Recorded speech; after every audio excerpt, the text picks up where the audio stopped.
प्रातः स्मरणीय श्री गुरुदेव पुष्पेंद्र कुमार शास्त्री जी के शुभ आशीर्वाद से जो आप लोगों के समक्ष ये कथा लेकर के चल रहे हैं, गौर करेंगे अजय कैसेट में कि जगन्नाथ जगदीश्वरी और जगतपति जगदीश कृपा दृष्टिनिक कीजियो तेरे दास मनीष।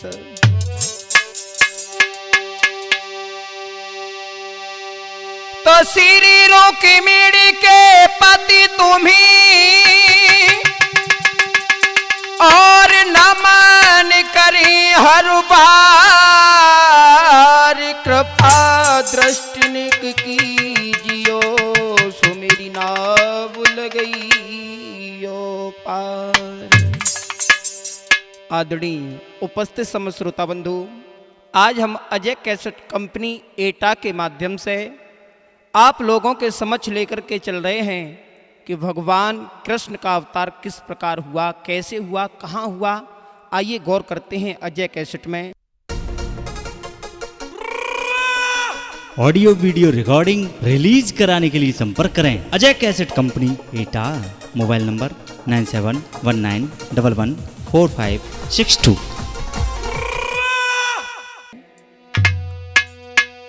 उत्तर प्रदेश में मथुरा नगर में एक राजा निवास करते थे। उनका नाम था उग्रसेन।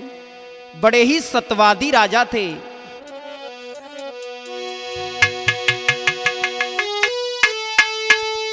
और नीतिवान भूपाल सुनाऊं हाल प्रजा रह राजी जाकी सकीरति की ध्वजा रे स्वर्ग में भैया गाजी।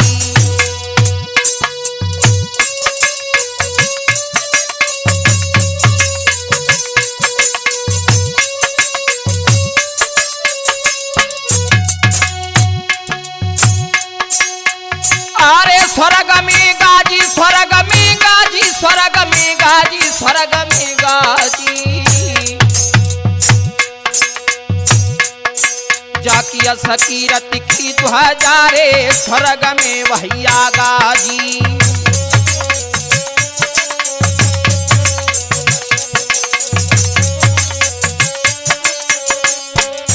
और ऐसा ही नहीं दोस्तों, अरे प्रजापुत्र समान दुजन को दान दे तू है ताजी। अरे प्रजापुत्र समान, अरे प्रजापुत्र समान दुजन को दान दे तू है ताजी, दे तू है ताजी। अब चंद्रवंश महाराज रे के नौबती सर पे बाजी।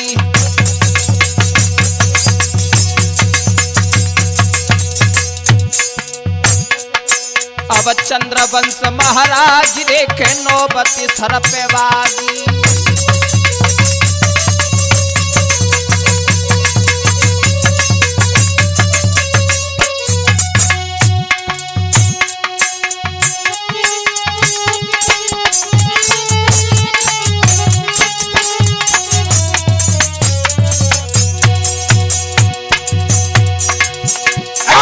भजती भावई घर घर डोले जाने किने सतावे जाए।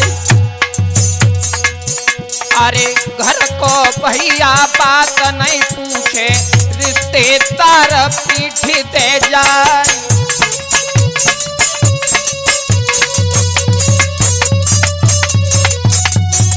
ऐसा ही नहीं राहुल, अरे बड़ी भाई द्रोप सुना पे दुश्मन नंगी रहो कलाई।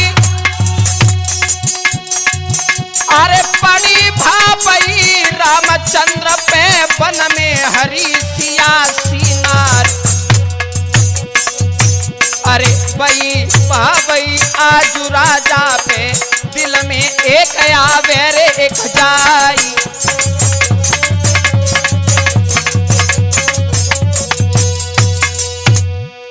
महाराज उग्रसेन बड़े ही धर्मात्मा राजा थे, लेकिन ये अपने आंगन में दुखी होकर के रहने लगे। दुखी क्यों हुए?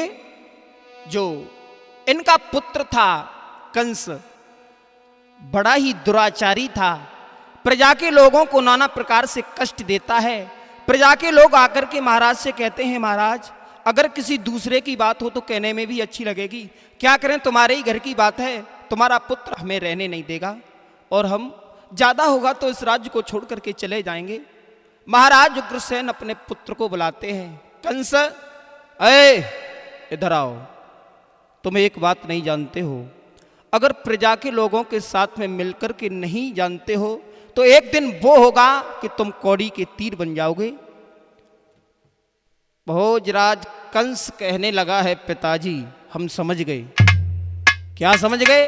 अरे हम समझ गए, अब तुम्हें आराम की जरूरत है, इसलिए अब तुम आराम करो। उसी समय भोजराज कंस ने उग्रसेन के सर से मुकुट को उतार करके अपने सर पर रख लिया। उग्रसेन के हाथों में हथकड़ी, पैरों में बेड़ियां डाल दी और मथुरा की जेल में डाल दिया। जिस समय भोजराज कंस वहां का राजा हुआ है, भक्तों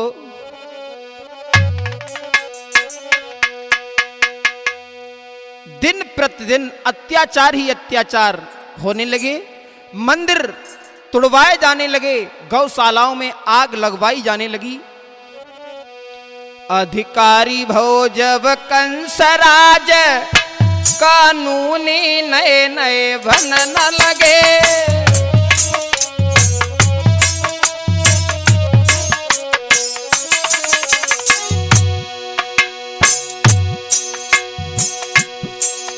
अधिकारी भोजव कंसराज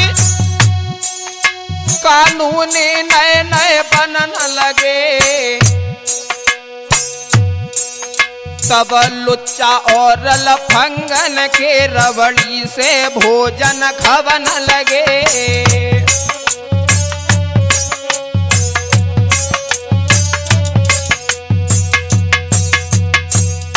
भोजराज कंस दिन प्रतिदिन नए नए कानून बनाता है। नतीजा ये हुआ, गौशाला कहीं जल रही है, देवाल कहीं टूटते हैं, पड़ती है मार ब्राह्मणों पे ऋषियों के माथ फूटते हैं।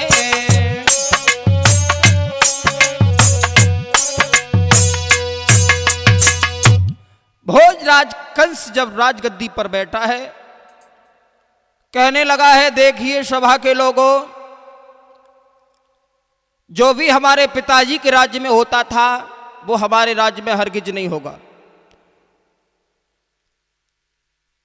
पागल थे हमारे पिताजी और उनसे बड़े पागल निकले तुम, जो वो कहते रहे तुम करते रहे। सुना है ना, जो हम कहेंगे वो होगा। भक्तों राजा वाली बात, किसी के मुंह में से कुछ शब्द नहीं निकला। एक व्यक्ति उठकर के खड़ा हो गया, जवाब दिया है, महाराज आपके राज्य में नाना प्रकार से अत्याचार हो रहा है, आपके राज्य में और आपके पिताजी के राज्य में बहुत बड़ा अंतर था। भोजराज कहने लगा है, क्यों, क्या कहना चाहते हो? जवाब दिया है, महाराज तुम्हारे पिताजी के राज्य में दीन दुखियों का बड़ा सम्मान होता था, लेकिन तुम्हारे राज्य में नाना प्रकार से अत्याचार हो रहे हैं, मैं इस बात से बड़ा दुखी है। भोजराज कंस कहने लगा है, हाँ अकेले तुम ही दुखी हो, और मैंने भी ये कसम खाई है कि मैं किसी को दुखी नहीं देखेंगे, इसलिए जल्लादो खड़े खड़े मुंह की तरफ देख क्या रहे हो, इन्हें उठाओ और फांसी पे चढ़ा दो। अगर ये जिंदा रहे तो दुखी होंगे, और मैंने ये कसम खाई है कि मैं किसी को दुखी नहीं देखूंगा। बोलो और कोई दुखी है? जवाब दिया, महाराज कोई दुखी नहीं है। इधर भोजराज कंस दिन प्रतिदिन अत्याचार करने लगा है, इधर देवता भी घबराने लगे हैं। सभी देवता इकट्ठे होकर के भगवान से विनती करते हुए, आराधना करते हुए बोले, तेरा सुनो हितकारी, अरे मुँह पे भीड़ पड़ी अति भारी। तेरा सुनो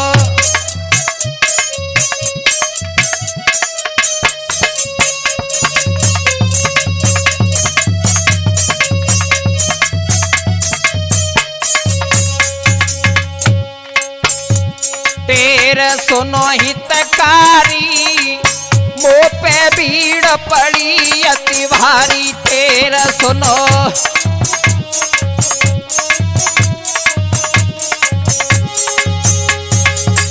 सभी देवता विनती करते हुए बोले, हे प्रभु भक्तन के रखवारे, हे प्रभु भक्तन के रखवारे,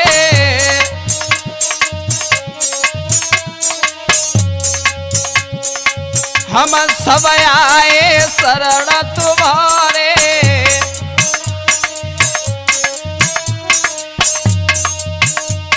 देवता बोले, सुना मेरी ये सुनारी, मुँह पे भीड़ पड़ी अति भारी।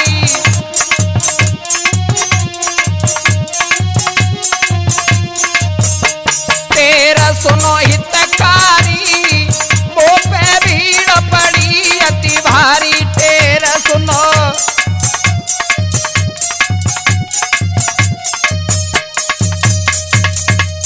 भक्तों, देवताओं ने विनती की है, भगवान अब ये भोजराज हमें जिंदा नहीं रहने देगा।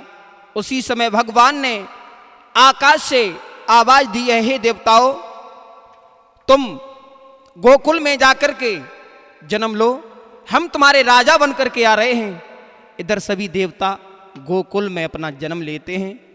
इधर धीरे धीरे भोजराज कंस अपने राज्य को चलाने लगा है। तो उसकी एक चचेरी बहन थी देवकी। जब देवकी विवाह के योग्य हुई है तो देवकी का विवाह भोजराज कंस ने बटेसुर के राजा सूरसेन के पुत्र वसुदेव के साथ में तय किया और वसुदेव से कहा है, वसुदेव ऐसा करो, अब विवाह का समय नजदीक आया है, आप बारात लेकर के आइए। उसी समय वसुदेव बारात लेकर के आते हैं।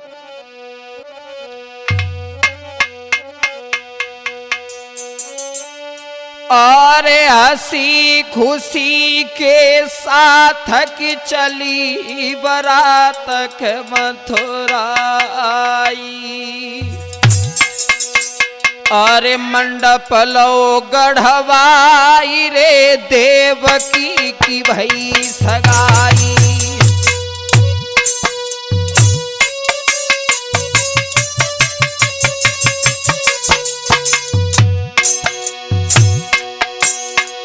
हंसी खुशी के साथ की चली बारात मथुरा आई रे मथुरा आई। तब मंडप लो गढ़वाई रे देवकी की भई सगाई।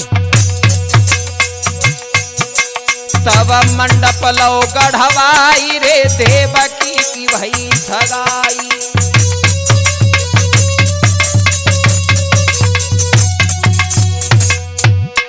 और ऐसा ही नहीं भैया देवेंद्र, अरे भाई महल से जुदा सुबह को विदा नहीं करवाई। अरे भाई महल से जुदा, अरे भाई महल से जुदा सुबह को विदा लई करवाई लई करवाई। पलकी के बीच में लीनी झट बैठाई, पलकी के बीच में लीनी झट बैठाई।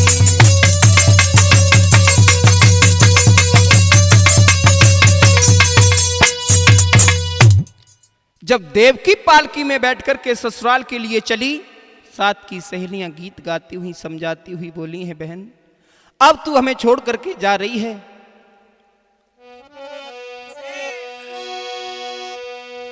समझाती हुई बोली हैं, बहना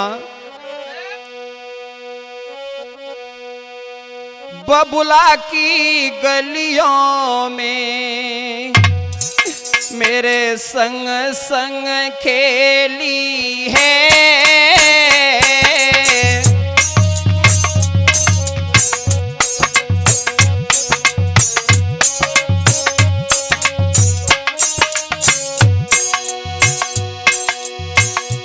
अरे बाबुल की गलियों में मेरे संग संग खेली है।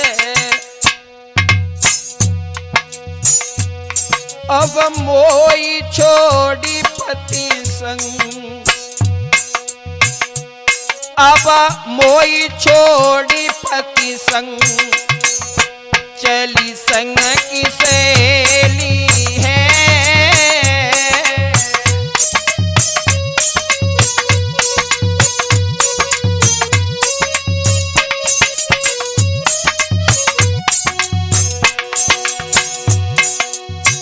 और समझाती हुई, शिक्षा देती हुई बोली है, बहन जा तो रही हो लेकिन एक बात का ध्यान रखना, करना ही तुमैया से जो सास तुम्हारी है।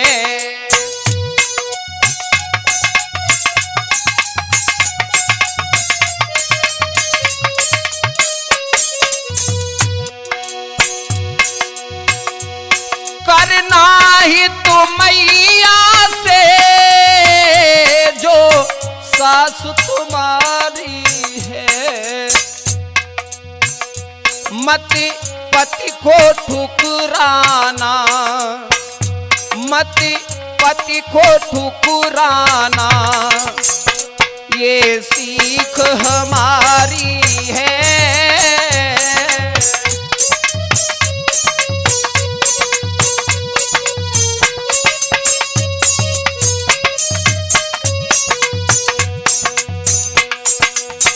समझाती हुई बोली है बहन, बाहर के लोगों से तुमको हित करना है।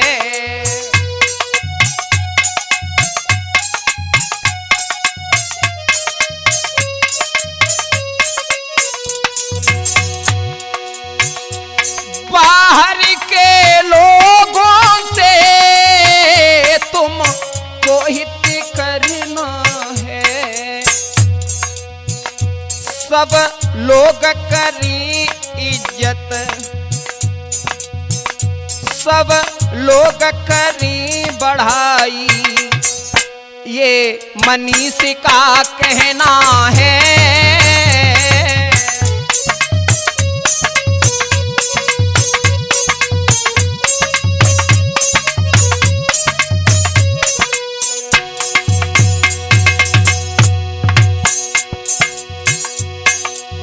बबुला की गलियों में मेरे संग संग खेली है।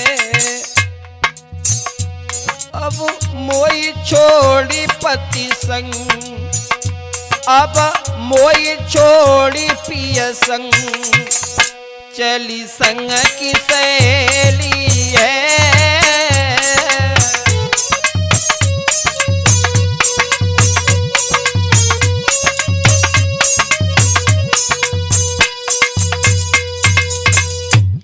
जिस समय सभी सहेलियां देवकी को विदा कर रही थीं, उसी समय भोजराज कंस आ गया, जवाब दिया, ए बहन इस तरीका से तुम बटेश्वर में कब पहुंचोगी? ऐसा करो तुम मेरे रथ में बैठ जाओ। भोजराज कंस अपने रथ में बैठा करके देवकी को बटेश्वर छोड़ने के लिए जा रहा था। जैसे ही रथ यमुना के किनारे पर पहुंचा है, उसी समय आकाशवाणी होने लगी है, भोजराज कंस, जिस बहन देवकी को तू इतने लाड प्यार से विदा कर रहा है, इसी के काले आंचल में तेरा काल पल रहा है, इसी का 8वां पुत्र तेरा काल होगा। जैसे ही भक्तों ये आवाज भोजराज के कानों में पड़ी, कंस ने कौन सा काम किया है?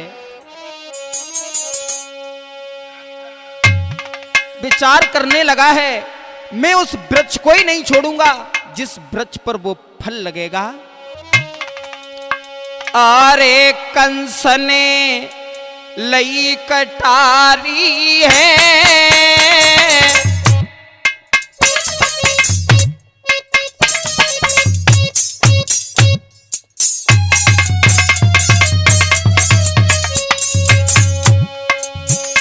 भोजराज कंस ने अपने हाथ में तलवार निकाल ली। अरे कंसनी लई कटारी है,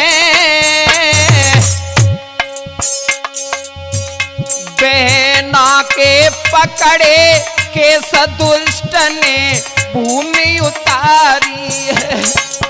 राहुल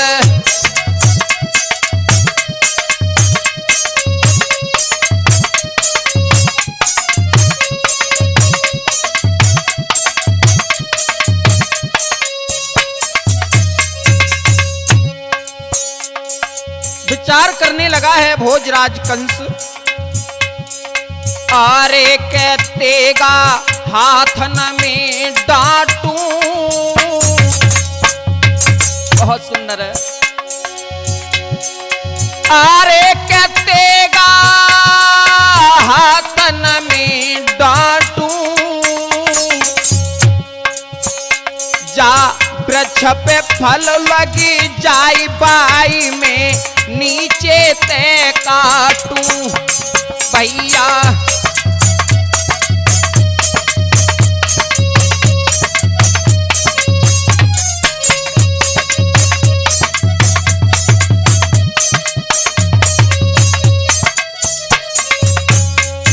भोजराज कंस ने अपनी बहन को रथ से नीचे खींच लिया। जवाब दिया है, अरे अभागिनी, तू मेरे काल को जन्म देगी। उसी समय वसुदेव महाराज खड़े के खड़े रह गए, कुछ कह नहीं पाए। अरे खे धर्म यमुना पे होई, विचार करने लगे हैं। अरे खे धर्म यमुना पे होई, तब जोड़े दोनों हाथ कंस के बोले बहनोई।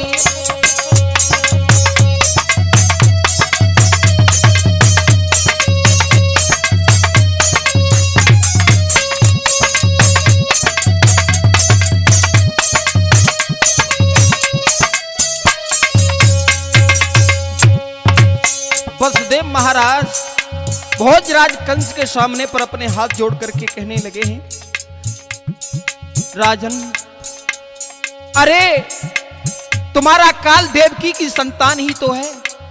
अरे देवकी तो नहीं है, मेरी एक बात सुन लो। अरे बचन यमुना पे दे जाऊं, अरे बचन यमुना पे दे जाऊं,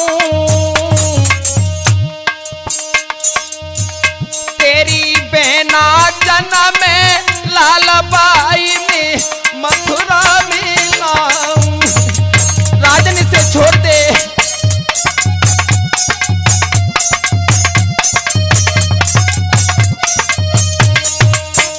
तेरी बहना जन्म में लालबाई में मथुरा में लाऊं।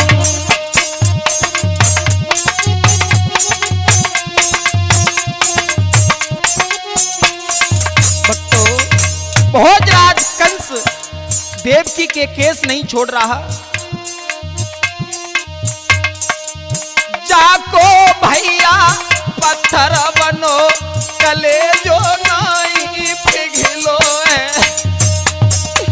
जाको भैया पत्थर बनो, कलेजो नहीं पिघलो है।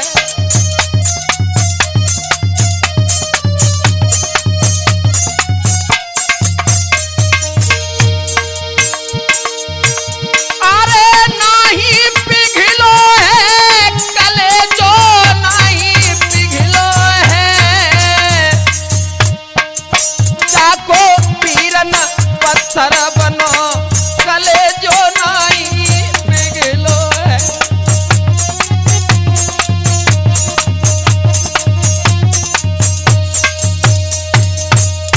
भक्तों, वसुदेव महाराज बार बार ये कसम खाते हैं कि देवकी की जो भी संतान जन्म लेगी वो तुम्हें ला करके देता रहूंगा, लेकिन देवकी को छोड़ दो।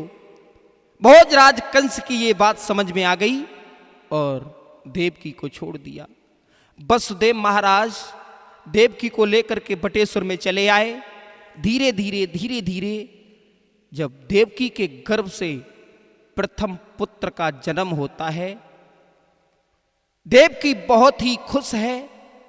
वसुदेव महाराज ने आकर के उस बालक को देवकी के आंचल से छीन लिया। जवाब दिया है, देवकी ये दूसरे की अमानत है, और लेकर के चले। लेके वसुदेव बालक को मथुरा चले, मां की ममता खड़ी की खड़ी रह गई।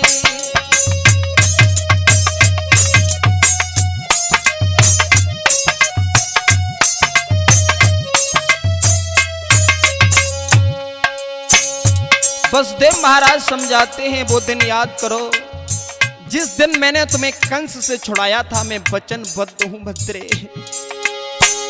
लेके वसुदेव बालक को मथुरा चले, मां की ममता बिलखती खड़ी रह गई।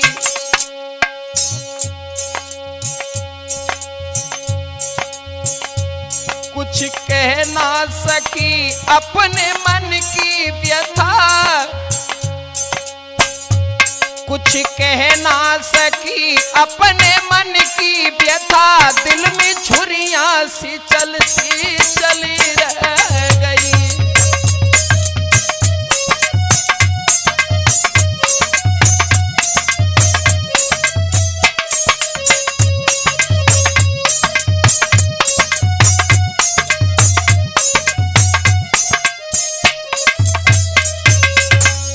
वसुदेव महाराज उस बालक को लेकर के मथुरा के करीब आए हैं।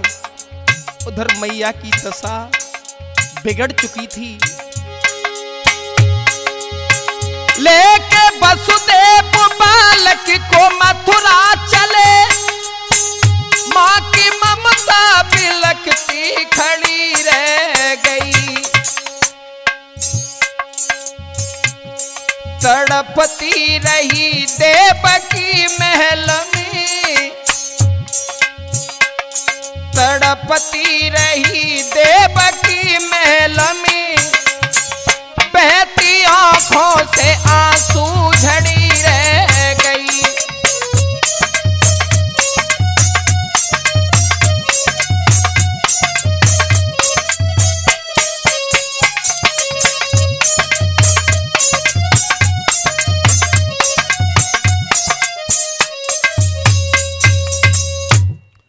वसुदेव महाराज उस बालक को ले जाकर के भोजराज कंस को देते हैं। कंस कहने लगा है, वसुदेव तुम बड़े वचनबद्ध निकले। अरे जाओ, ये बालक तो पहला है, जब 8वां पुत्र हो तो उसे लेकर के आना। ये मेरा क्या बिगाड़ेगा, ये तो पहला है। वसुदेव महाराज अपने पुत्र को लेकर के लौट करके चले आए। जैसे ही मां ने अपने पुत्र को जिंदा देखा, लाखों कामनाएं करने लगी। भोजराज कंस को लाखों दुआएं देने लगी, भैया मेरी उम्र तुझे लग जाए, तू हजारों वर्ष जिए। लेकिन वो खुशी ज्यादा दिन नहीं टिकी। इधर देव ऋषि नारद ने देखा है, वाह भाई वाह, भोजराज कंस इतना बड़ा पापी और इतनी बड़ी दया। चल पड़े नारद, अगर इसी प्रकार से भोजराज कंस को दया आती चली गई तो भगवान को आने में देर होगी। देव ऋषि नारद कंस से जाकर के मिलते हैं। जवाब दिया है, कंस पहले जब मैं कभी आता था तो तुम्हारा चेहरा एक पुष्प की भांति खिलता हुआ दिखाई देता था, लेकिन बात क्या है पूछ बैठे नारद। कि नारद ने कही है कंसी राजी, और क्यों दशा बिगड़ी थी जाती है।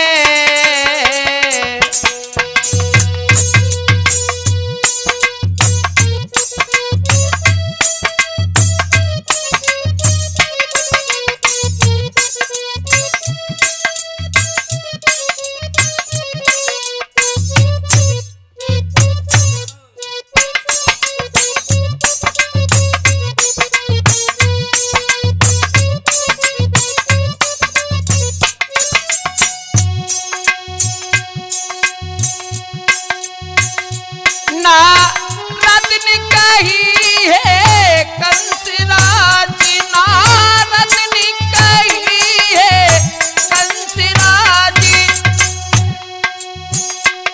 क्यों दशा बिगड़ती जाती है। दिन है बसंती के खिलने का, दिन है बसंत के खिलने का, क्यों कड़ी सिकुड़ती जाती है।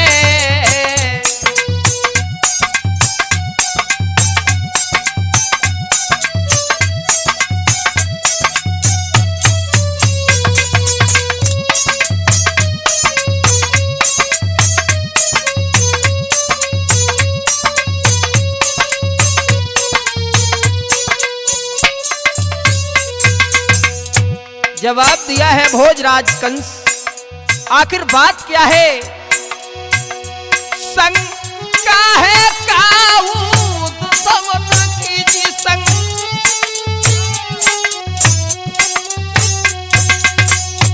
तो धाबा बोली हराई डालो। राहुल, यदि भीतर से कोई रोग लगो, यदि भीतर से कोई रोग लगो, बिरजू पे दबा कराई डालो।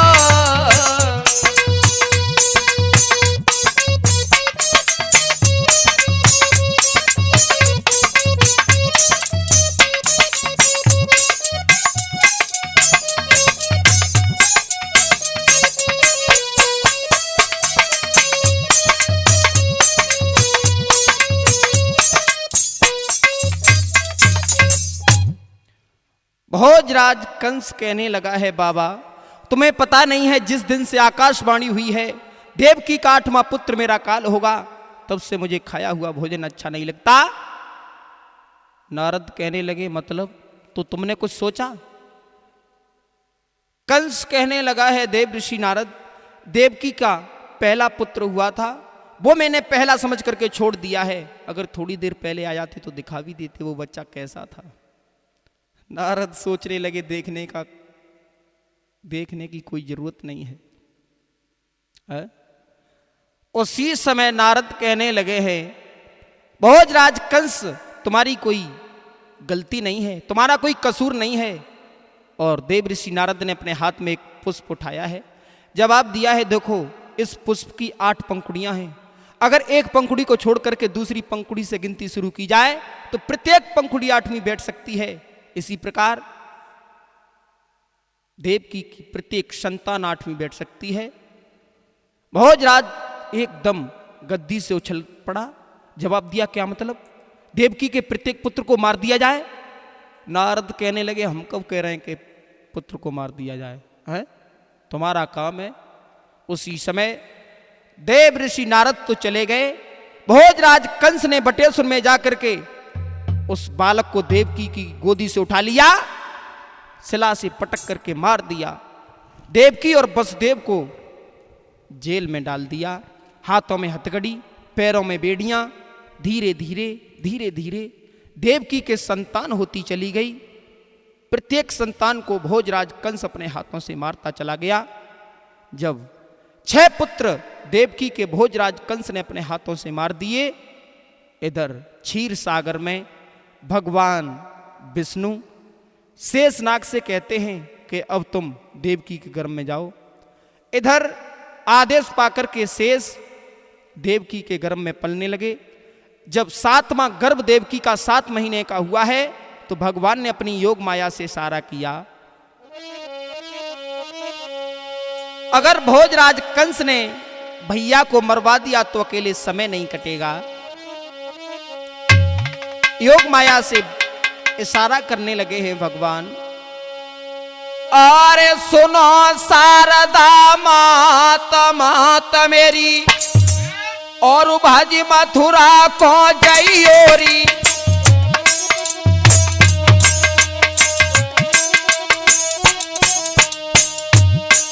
अरे सुनो शारदा मात मेरी,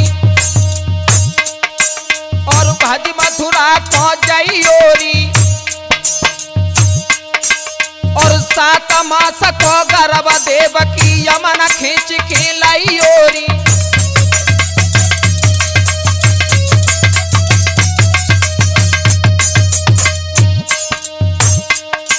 अरे 7 मास को गर्भ देवकी और यमन खींच के लइयोरी। अरे रोहिणी सोई रही गोकुल में, तुम बाके गर्भ धनी आइयोरी।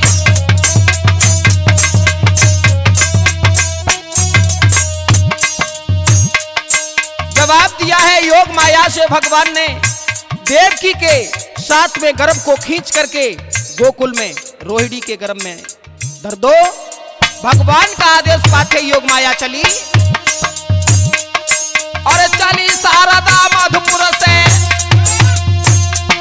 और भज मथुरा में आई है। और माता देवकी सोई रही, जन गर्भ खींच लो जाई है।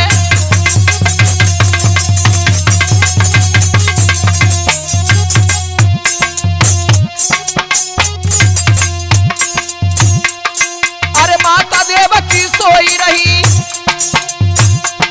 जन गर्भ खींच लो जाई है।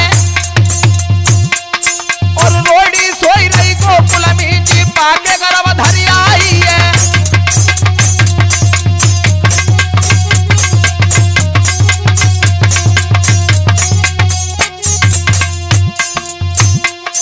अरे रोहिणी सोई रही गोकुल में, जी पाके गर्भ धरी आई है। और नर नारी नहीं पता चलो, मां कर गई धरा उठाई है।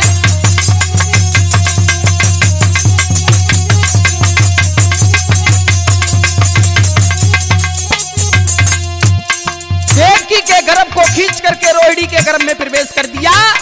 किसी को पता नहीं चला क्या हो गया। अरे मैया रात में आई, रात में कर धरा उठाई।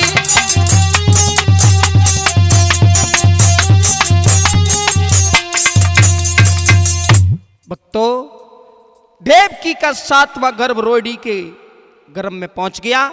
जैसे ही सुबह हुआ, जेल में यह खबर फैल गई कि देवकी का 7वां गर्भ खंडित हो गया। धीरे धीरे जब 8वें गर्भ का नंबर आया है, जब 8वां गर्भ देवकी के पेट में पलने लगा,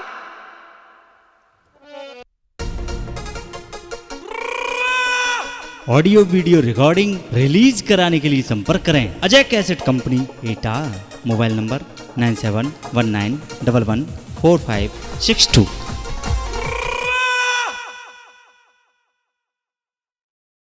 तो वो दिन कौन सा था, तिथि कौन सी थी?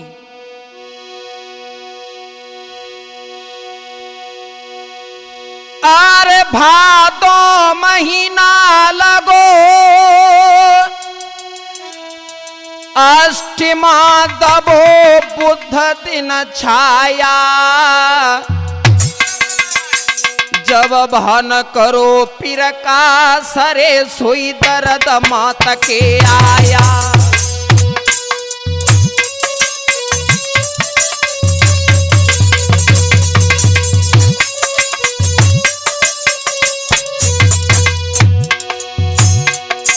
जैसे ही 8वें गर्भ का नंबर आया है, अरे भादो महीना लगो, महीना लगो अष्टमा तबो बुद्ध दिन छाया, बुद्ध दिन छाया।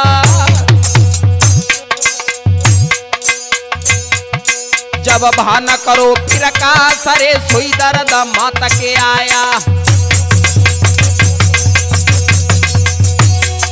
जब भान करो फिर का सरे सोई दर्द मात के आया।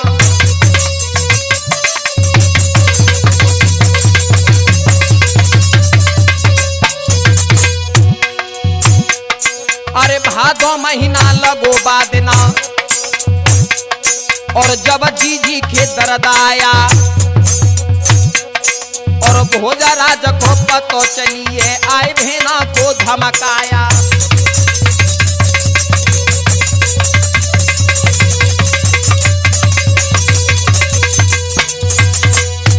जैसे ही भोजराज कंस ने आकर के जेल में देवकी को धमकाया, जवाब दिया है बहन तेरी मेरी कोई दुश्मनी थोड़ी ही है, तू एक पुत्र को जन्म और दे दे। भक्तों, देवकी कहने लगी है भैया इसमें मेरा कोई कसूर नहीं है, क्या करूं बालक जन्म लेता ही नहीं है। उसी समय भोजराज ने कौन सा कर्म किया है? अरे जाने पेट पे धर दइए तारी,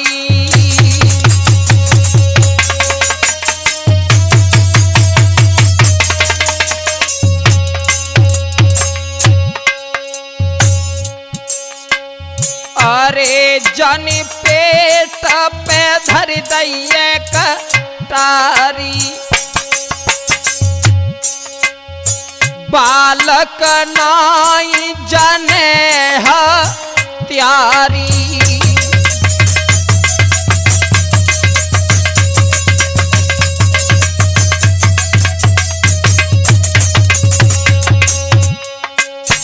देवकी कहने लगी है भैया क्या कह रहे हो भैया, मेरे बस की बात नहीं है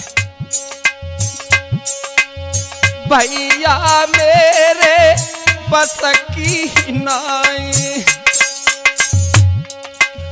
बालक जन्म ले तू नाई, हुई रही पीर रुकती है नाई।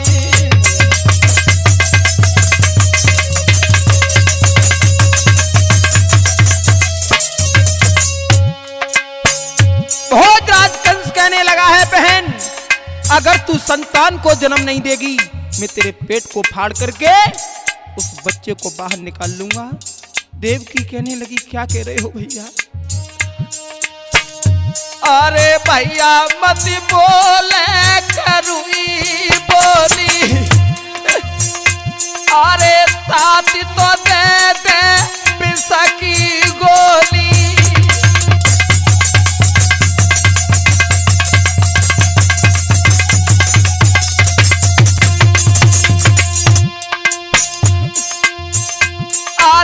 ताती तो दे दे पिसा की गोली, एक दिन तेरी हम झोली, संग खाओ और संग संग खेली।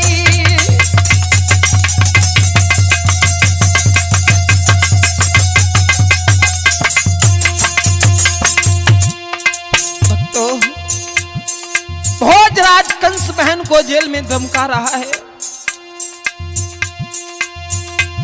देवकी ने कहा है भैया क्या करूं बालक जन्म लेता ही नहीं है। आगे को बढ़ी गो भैया है, धरती पे गिरी गई मैया है।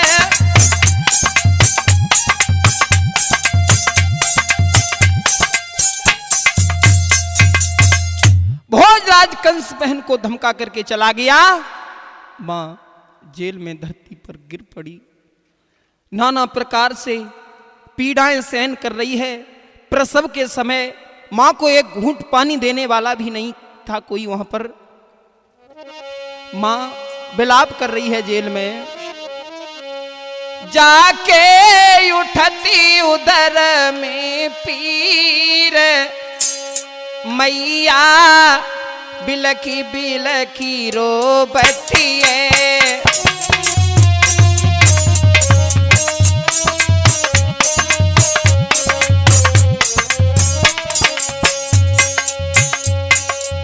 जाके उठती उदर में पीर, बहना बिने बिने रोबतिए।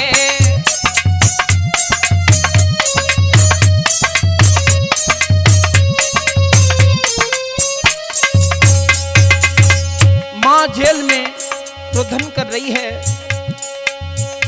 जिया जेल में रुदन मचावे, जाई कोई नहीं धीर बंधावे। जिया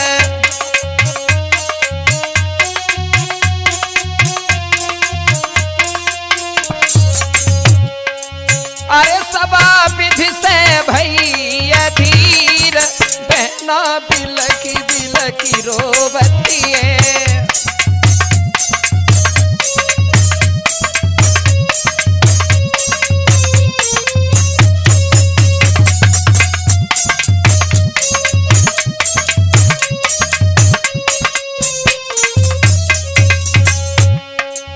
जाके उठती उदर में पीर, दुखिया बिने बिने रोबतिए।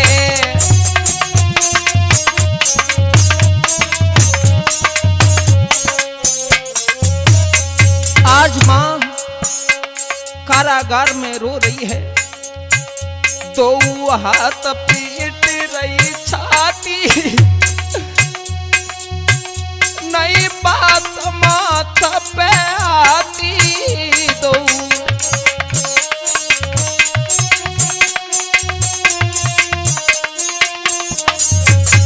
क्या दशा बन गई भैया ब्रजेश। दो हाथ पीट रही छाती, नई बात माथा पे आती। दो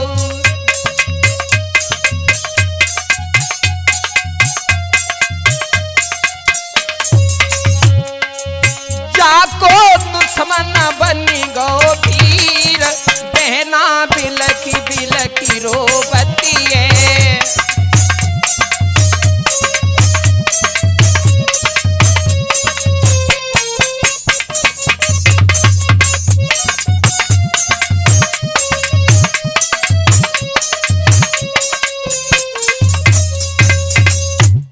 श्रोता बंधुओं, माँ की दशा बिगड़ चुकी थी रो रो करके। माँ को बहुत तेज प्यास लगी है। उस जेल में माँ को कोई एक घूंट पानी देने वाला भी नहीं था। अपने हृदय सम्राट वसुदेव की तरफ इशारा करती हुई बोली है मैया, अरे नीक पानी पियाई दे ओ मेरे सैया।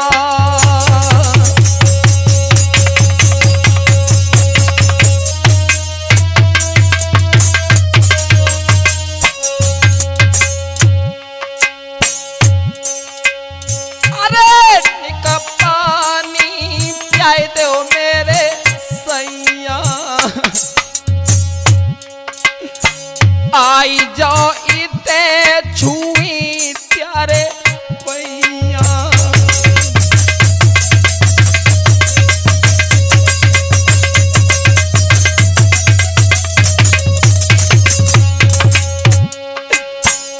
मां रो रही है, अरे क्या मेरे नाथ दया नहीं आती। रानी त्यारी गैया सी टकराती।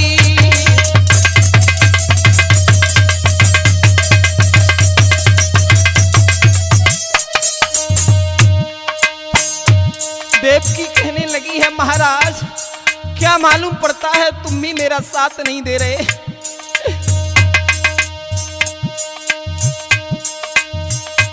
अरे क्या मेरे नाथ दया नहीं आती। रानी प्यारी गैया सी डकराती। तुम मेरे सुख दुख के हो साथी।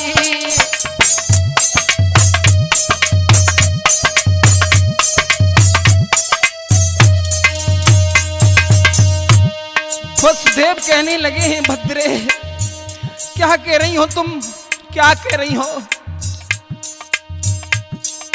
तुम्हें पता है फिर भी मुझे खुद रो रही हो, मुझे भी रुला रही हो। अरे दुश्मन ऐसा बोई बांध ही गयो है, अरे ने कहू तनु नहीं सरकी रहो है।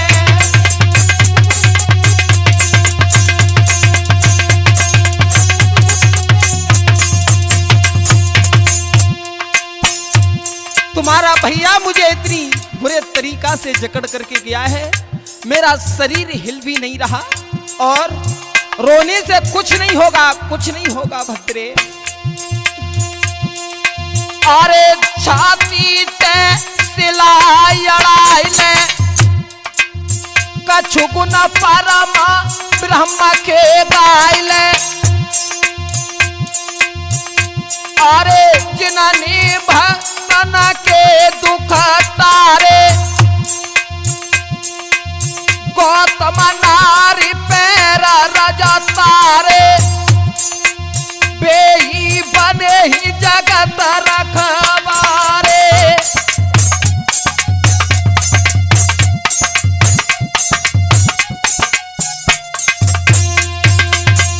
वसुदेव कहने लगे हैं, देव की पार ब्रह्म परमात्मा का ध्यान रखो, रोने से कुछ नहीं होगा, दुख दूर होता है भगवान का भजन करने से।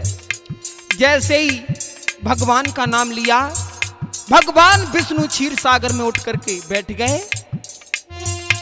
अरे चाखन परी कान में बानी, अरे सागर जागी गए अंतर ज्ञानी।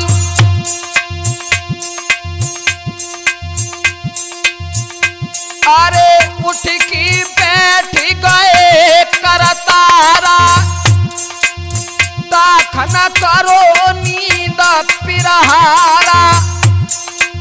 नींद में सोई गो सब संसारा।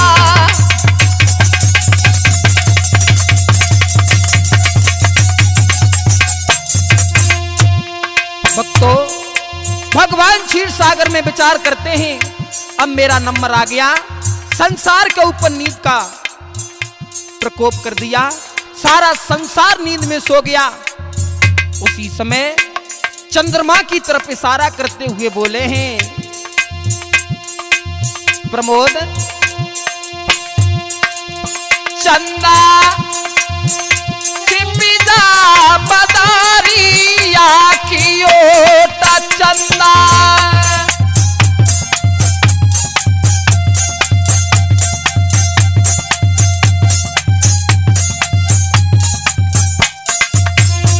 भगवान बोले चंदा चिपिदा बदारिया की ओटा चंदा चिपिदा।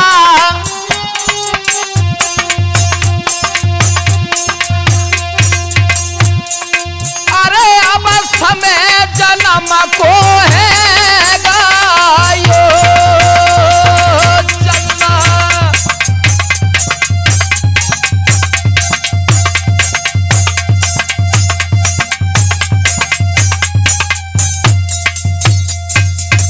भक्तों। चंद्रमा को इशारा किया है कि अब तुम थोड़ी देर के लिए छुप जाओ। उसके बाद भगवान जेल में आकर के देवकी और वसुदेव की तरफ देखते हैं, क्या मालूम पड़ता है ये भी सो रहे हैं। उसी समय भगवान एक बालक का रूप बना करके उनके पास में लेट गए और उनके ऊपर से जैसे ही अपनी माया का प्रकोप हटाया, भक्तों, वसुदेव देवकी उठ करके बैठ गए। जैसे ही बालक को देखा, वसुदेव और देवकी की खुशी का ठिकाना नहीं रहा।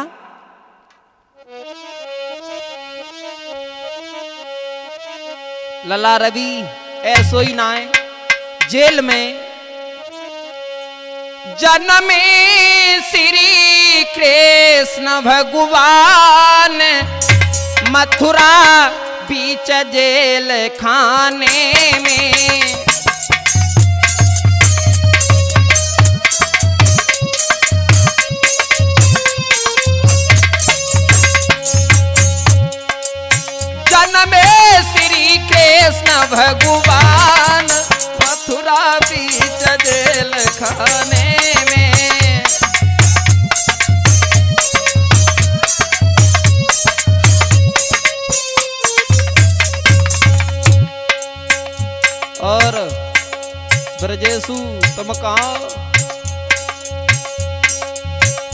जब पवन नंचा से आए, जल उमड़ी घुमड़ी बरसाए।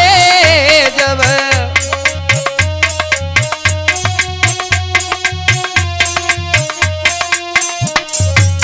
इनको देव करी सम्मान, मथुरा बीच जेल खाने में।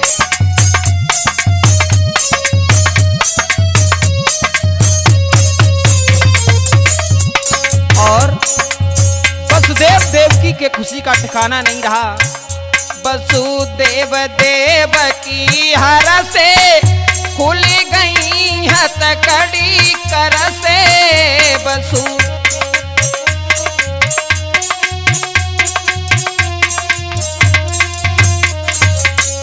वसुदेव देवकी हर से खुल गई हथकड़ी कर से।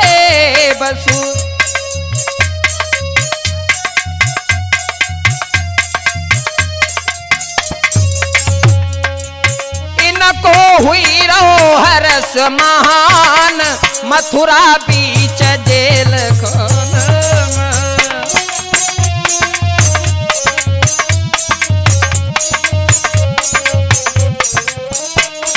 तो वसुदेव से देवकी ने कहा है, श्रीमन इस बालक को बचा लीजिए। उसी समय वसुदेव महाराज ने क्या किया, अरे ले वसुदेव चले गोकुल को, धर लो छवरिया में, जब चंदा को बदलिया में।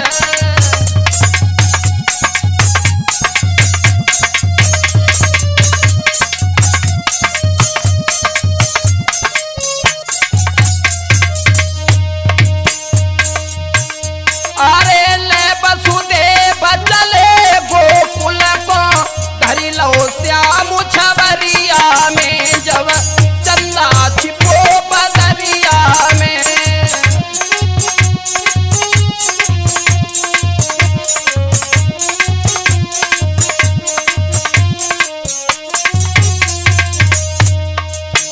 वसुदेव उस बालक को लेकर के गोकुल के लिए चले हैं।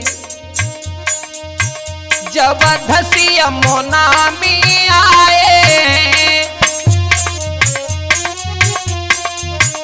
जब धसी यमुना में आए, धारा ने बेग बढ़ाए। जैसे ही वसुदेव यमुना के किनारे पर आए, जैसे ही यमुना जी में प्रवेश किया, यमुना उबाल पर आ गई। पीछे लौट करके देखते हैं, चलो लौट चलते हैं। पीछे शेर खड़ा है। अरे पीछे लौट की देख रहे जा, ठाड़ो बदरिया में, और चंदा छिपो बदरिया में।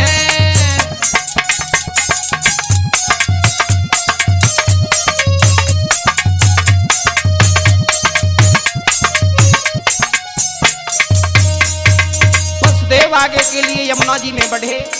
यमुना मैया विचार करती हैं, भगवान मेरे पास से होकर के जा रहे हैं, मैंने तो भगवान के चरण भी नहीं छू पाए। उसी समय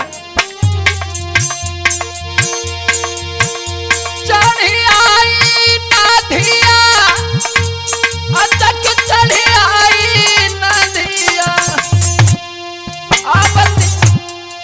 आपत्ति देखो तो अचक चढ़ी आई नदिया।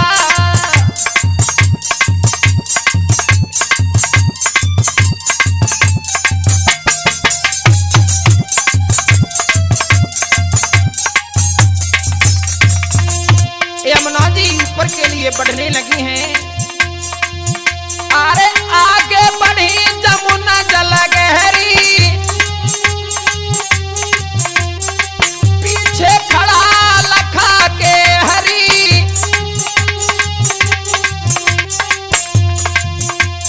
यमुना जी जैसे ही उबाल पर आई, वसुदेव के पानी मुंह में जाने लगा। भगवान ने जैसे ही अपना पैर नीचे लटकाया है, अरे छुई के चला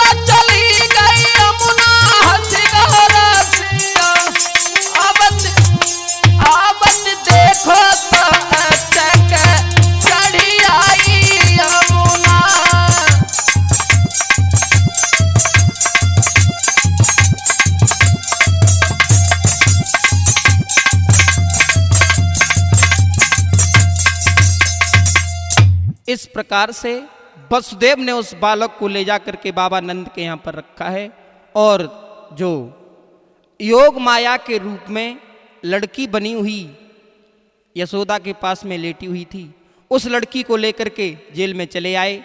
अब इंतजार करें आगे वॉल्यूम 2 का।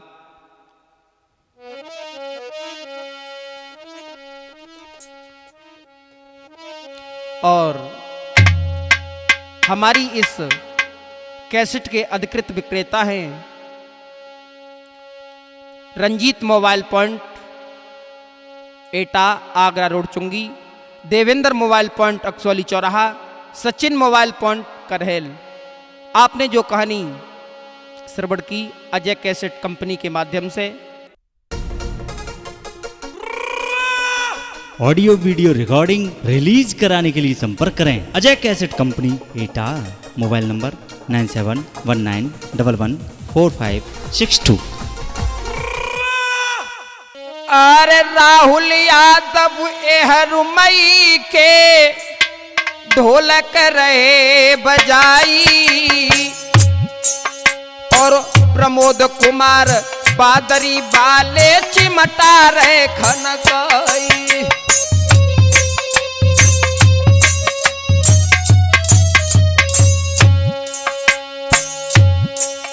अरे रवि कुमार है छोटो भ्रात मेरो बैठो सभा में आई।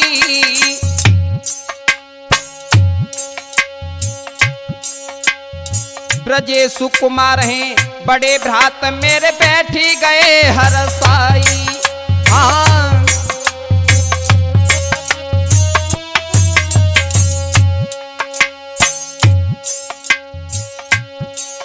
अरे पंकज अंकुश दोनों बेटा सभा में रहे लहराई।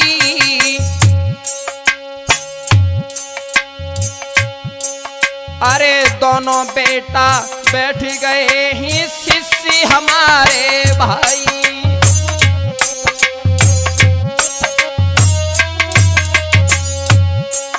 अरे देवेंद्र यादव अक्सौली वाले साउंड रहे बजाई। और ये श्री कृष्णा डीजे साउंड अक्सौली चौराहा, इसके प्रोपराइटर हैं देवेंद्र यादव। अरे देवेंद्र यादव अक्सौली वाले साउंड रहे बजाई और अजय यादव पिपहरा वाले कैसेट दई दर्शाई।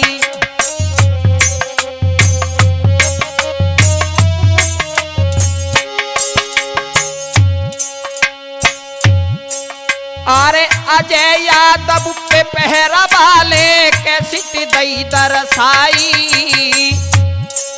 और मनीष कुमार सेलार वाले ने गाथा तुम्हें सुनाई।